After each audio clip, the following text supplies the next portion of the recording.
The Knight Allen House is a historic house located in Provo, Utah. It is listed on the National Register of Historic Places. Knight Allen House * 390 East Center Street * Provo, Utah. The Knight Allen home was constructed in 1888 in the Victorian style, containing a Moorished-in scalloped roof, an Italianate turret, distinctive lintels, Romanesque portieres, and several ornate window shapes. It is an excellent example of a Victorian eclectic home. The Knight Allen House was designated to the Provo City Historic Landmarks Registry on June 19, 1996.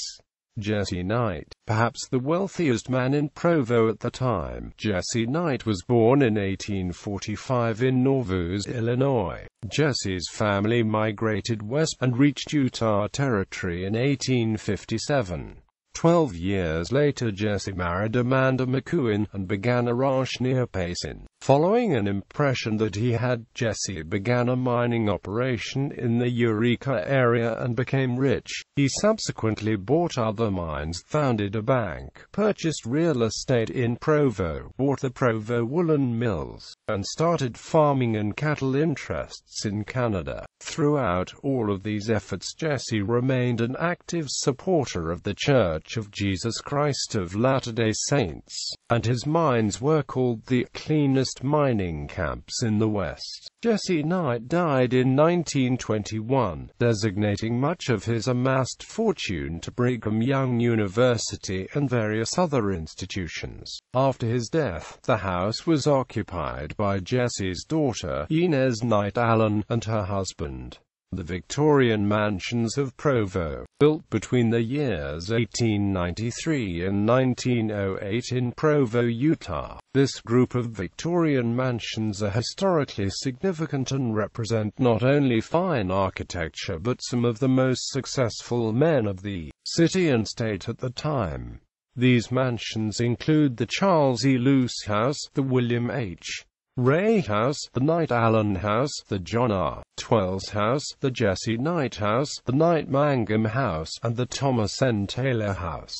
All of these homes derive from the high-style, Eastlake, shingle, craftsman, Italianate, classical, Moorish, colonial, and Romanesque revivals. Made primarily of brick, these homes exhibit the finest architecture and most ornate detailing to be found in the city of Provo. Jesse Knight and the Tintic mining industry. The successful commercial mining of precious metals and minerals transformed Utah's economy from basically an agrarian base to a more industrialized state. Within this development, the Tintic mining district, located approximately 30 miles southwest of Provo, was founded in 1869 and by 1899 became the leading mining center in Utah with a value of output placed at $5 million. A central figure in Tintic's success was Jesse Knight and the Knight family, who resided in Provo. Jesse Knight attained wealth with his Humbug mine in the mid-1890s.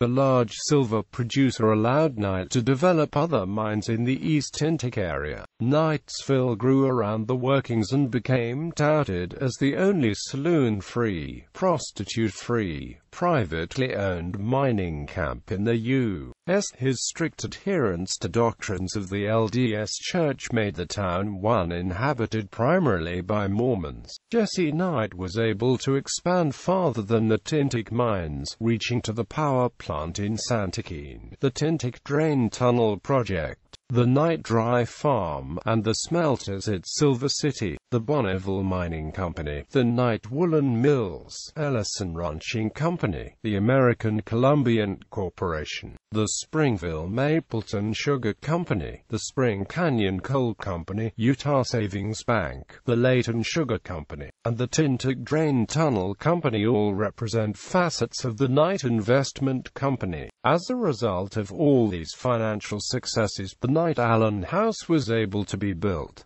It was probably designed by Provo architect Richard C. Watkins. Preservation. The house was listed on the National Register of Historic Places in 1982 as part of a multiple property submission that nominated 7 and listed 6 Provo houses. The listed houses of the Knight Mangum House, the John R. Twells House, the Jesse Knight House, the Knight Allen House, the William H. Ray House, and the Thomas N. Taylor House. The 7th, the Charles E. Luce House, was determined to be NRHP eligible but was not NRHP listed due to owner objection.